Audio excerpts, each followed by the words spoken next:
All right, all right. Welcome back. This is Coach Mike, October meeting for the Baltimore Stock Market Meetup Group. And although we focus on stocks this month, we're going to talk about real estate investing. And although it's real estate, there's a connection to the stock market. Actually, it's directly connected to the stock market, but it's investing in real estate nonetheless. So sort of a backdoor way or side door way to get invested in the real estate market without actually having to own real property, without having to take out a mortgage, without having to have tenants. So this is going to be a great video. I hope you like it. If you do, please like, share, subscribe to the channel. I would really, really appreciate it. So without further ado, I'm going to share my screen and get the presentation started.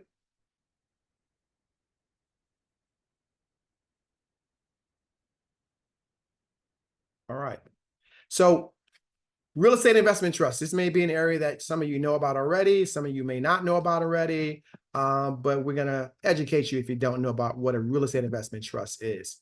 Again, I'm Coach Mike. This is the Baltimore Stock Market Meetup Group. And if you're just tuning in to the YouTube channel, I would really recommend that you become a part of the group, because when you're at the discussion, the monthly meeting, that's where you really get to engage with other people and get feedback and hear the pros and cons of why this is a good investment or not a good investment.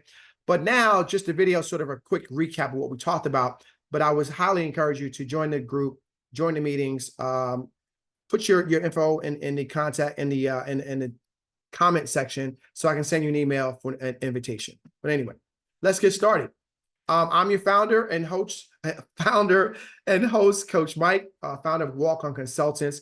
And what I do is I help investors, a lot of first-time investors. I want to separate the facts from the fiction. I want to get them off the bench, get them in the game of investing in the market. You can think of me as a personal trainer for finance instead of a personal trainer for fitness. And if you've ever hired somebody to help get you in shape, I'm kind of going to do the same thing, but I'm going to get you in financial shape, okay? I'm going to review your portfolio, but you are going to do the real work of deciding which stocks go into that portfolio. I'm just a coach. I'm here to help you out. You're going to do the work. I'm like the personal trainer, but you are the client, the student doing the work. If that's you, then you need to hit me up. If you're not, then it's fine. I'm not the right coach for everybody. I really am the DIY coach. Okay, so if that's you, get in touch and let's have a brief discussion. There's a no charge for the first initial consultation, so let's talk about it. I like to begin always by saying an investment in knowledge pays the best interest. You know, at the core, I am a teacher and a coach, so I love sharing knowledge and sharing information. And thank you, Benjamin Franklin, for giving me that quote. I want to get out a few disclaimers here that this is not investment advice. I'm talking to a general audience. I don't even know who's watching the video. So this is not investment advice. Investment advice really comes down to when I know you one-on-one and I know about your situation. That's real investment advice. Today is just a video about another way to invest in real estate, but it's not investment advice, okay? Keep in mind that investing involves risk and return. So where that intersection is different for everybody. So again, one of the reasons that I want to state that this is not investment advice. One of the general assumptions about investing is that, you know, the bigger the risk, the bigger the return, but also sometimes the bigger the loss, right? So you got to be careful about what you're investing in.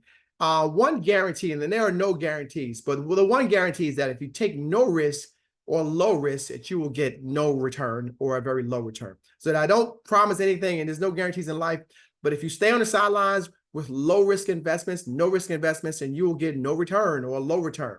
So that's what I want to impart with you today. Again, last one on risk is that it is different for everybody. How you balance the risk and return is up to you. It's a personal decision. So I just want to really point out the things about investing. Investing involves risk. There's no way around it, okay? Last thing I want to say is that you're going to see me share some third-party links. They're not from me, so I'll give all credit due where credit is necessary. And actually, we're going to start out with a short video from a company that's talking about property management. So real estate investment trust. Before I get into my presentation, I'm going to share a short video. Now, this clearly is a commercial from a company that wants to manage your properties for you and charge you a fee for managing your properties for you. So I'm not advocating for this company, but I just found a video online. I thought it was really helpful because they address some of the concerns about being a landlord that you may or may not have thought about when you want to become a landlord. So I'm not advocating for the company, but they really bring us some good points about why you should stop and think about before you become a landlord, okay? And then it kind of helps my argument about why you should consider real estate investment trust. So let's take a look.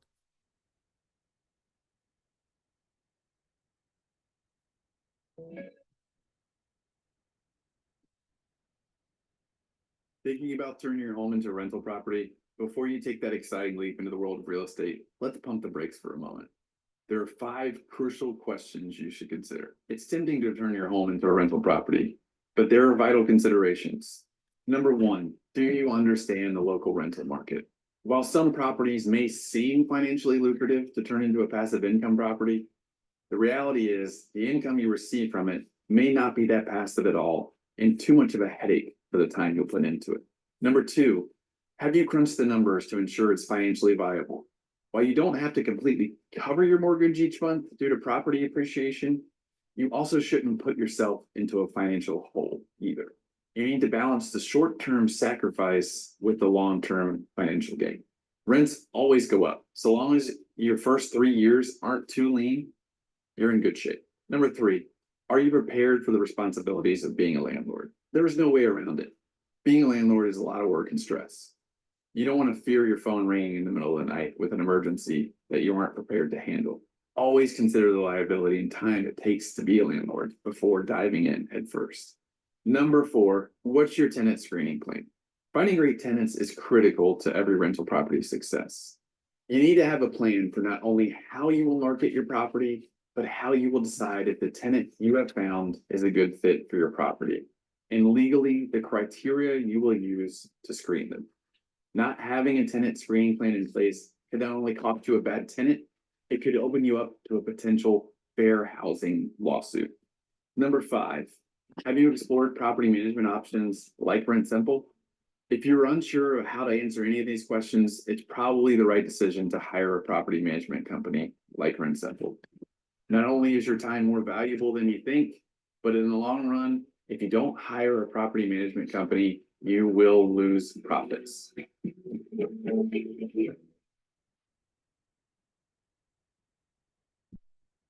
Okay, I hope I didn't lose anybody with that short 2-minute video, but the guy brings up a lot of good points there, right? Knowing your rental market is a local thing, right? Are you going to invest in a property that is in your area? Have you crunched the numbers? You know, is your rent income going to cover your mortgage? Things like that. Tenant screening. You don't want to get hit with a lawsuit. Property management, rent court, eviction, repairs, lots of good stuff. So I'm going to talk about Real Estate Investment Trust, a company that owns, operates, and finances income generating real estate. Okay, great definition for a REIT. Okay, but what is a REIT, right? What's really a REIT? It's a stock that owns a bunch of real estate properties, and I love that phrase, a bunch of real estate properties. If you're thinking about becoming a landlord, you probably are limited by what you can afford, and it's probably going to be one rental property. So I like REITs because it gives me much more exposure to things that I normally could not afford on my own. Okay, so this is how it works, right? You invest in a REIT, they take the money and they invest in properties. And as you can see, there's a variety of different properties, not just simply residential properties, okay? They generate income from that. Those profits, by law, 90% of them have to go back to the investors, and that's you. So you can see why I like investing in REITs. Now, talk about property types. There are a variety of property types. Now, I know as a novice, I'm probably only going to buy a rental property. But if I invest in REITs, look at the choices I have: office buildings, retail strip malls, warehouses, you know, it just goes on and on. One more important thing that's up and coming, data centers. So as more and more companies store their information in the cloud, you've got these data centers and they have to pay rent. And of course, the amount of stuff that we accumulate in this country, self-storage facilities is an awesome investment. So way more property types than if you're just going to buy a rental property on your own. Now, 2 major types of REITs, right? You've got equity REITs and mortgage REITs. The equity REITs, and they dominate 96% to 4%. They own the property, rent the property, they get their money from rental income and things like that. The mortgage REITs, they really are involved in the financing. So they're going to make their money off the interest on the loan for the property. And you can see most REITs are equity, not mortgage REITs. Let's talk about some of the pros and cons. Liquidity, and I should have put instant liquidity for this one, right? Because when you invest in a stock, it is pretty much instant. You can sell and have your money in your account the next day. But try that with a house. It's going to take months, maybe weeks or months to really close on a deal for a house. With the stock market, it's instant liquidity. You get diversification because you've got many different property types, and you're going to get dividends the same way you would get rental income from your rental property. But the thing I like the most is that it's hands off. You don't have to deal with tenants, repairs, evictions, rent court, all that kind of stuff. So on the con side, right, there's not going to be a fast grower. When you think about stocks, you want to buy low and sell high. This is not the case for REITs. There's more of a slow growth type of investment. Your dividends are going to be taxed as rental income. And I know as a property owner, maybe you're not claiming a rental income that's coming in, right? But maybe you are, maybe you're not, right? But in dividends, they're going to be taxed as regular income. And you can see some of the pros and cons. You don't get to choose your tenants when you invest into a REIT. But again, you're investing in a company that has professional management, so you don't have to worry about picking the tenants. I happen to like REITs. So to prove that I'm walking the walk and talking the talk, here is a sample of my current portfolio. Let me just move this out of the way so you can see. The first one up is Realty Income. This is the most widely known REIT that's out there. They pay a dividend every single month. You can see I'm getting 5% a year on an annual basis, but they pay dividends per month. They own over 15,000 properties. Let me say that again, 15,000 properties. They've been in business for over 53 years, and they went public in 1994. So now they've been public for 30 years. 30 years they've been public. And they've increased their dividend 123 times. They are definitely one of the, what we call the dividend kings, dividend aristocrats. Realty Income is by far probably a little bit a piece of everyone's portfolio. So by far my favorite REIT that's out there. Let me say this again. 15,000 properties. They've increased the dividend 123 times since 1994. How's that any different from you being a landlord and increasing the rent? They've increased their dividend. So awesome company, right? Stag Industrial, pretty much exactly what it says. They own warehouses and logistics facilities. They pay a dividend every single month. They own 570 buildings in about 41 different states. Again, huge company. American Homes for Rent, self-explanatory, right? They own single family homes. They own 60,000 single family homes. I could never buy 60,000 single family homes, right? I own one, the one I live in, right? Next one, Mid-America Apartment Communities, right? They own 103,000 apartments in 16 different states. So are you getting the point here about diversification and reach and exposure? I could never do this on my own. They own 16 different states, 103,000 apartments, right? Next up, we got CubeSmart. You've probably seen the storage facilities around town. Again, America, we buy way too much stuff and we got to put it in storage. They pay a quarterly dividend. They're the third largest storage facility in America. And they have over 1,200 properties in 24 different states. So again, one of my favorites. And then at the bottom, Starwood, which actually it may be one of the smallest because they are in the other category of the mortgage REITs. They make their money off the interest and the financing and has the greatest dividend of my portfolio, 9.2% dividend. They pay it quarterly, but they're small as far as the other one, right? They do mortgages. They're not in the management of the property. So again, I'm not just preaching about REITs and don't own any REITs. I own some REITs in my portfolio. Okay, so I want to share with you that I'm talking the talk and walking the walk. I own some REITs. So want to point out a reminder here. Like, although I love REITs, that's not the be all end all. It's like you only need to invest in REITs and nothing else. Take a look at the S&P 500. You can see that the real estate sector is only 3% of the S&P 500. So clearly, technology is a much bigger industry than the real estate industry is. I would imagine that most people that invest in real estate do it the traditional way, and they buy hard physical real estate versus going into the REITs and investments like that. But it's a pretty good percentage of my portfolio. But whatever your choice, just make sure you are diversified. Don't put up all of your money into technology or banks or utility companies or real estate. Please maintain a diversified portfolio. If you need help with that, I'm your guy to talk to. So I want to wrap it up here. Just a few more slides. Okay. looking at REITs versus physical real estate or any investment, right? You got to know yourself, know what type of investor you are. Do you really want to deal with tenants on a one-on-one basis, right? Do you want to deal with stocks because maybe they're risky, right?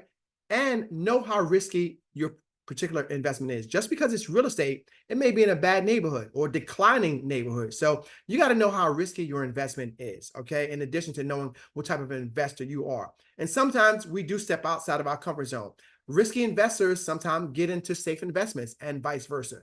So know a little bit about yourself, know a little bit about, a whole lot about yourself and a whole lot about the type of investment that you're getting into.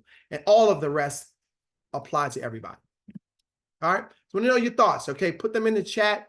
Let me know. Are you on the side of REITs? Are you going for the hardcore real estate? What do you think? What do you think? I want to know your thoughts. Please put your comments in the chat. And I hope that this is not you after this presentation. I hope things are a little more clear, that you're not still confused. If you are, again, hit me up. You have my contact info. Hit me up. We'll do a one-on-one consultation, no charge for the first one, and maybe you'll become a client.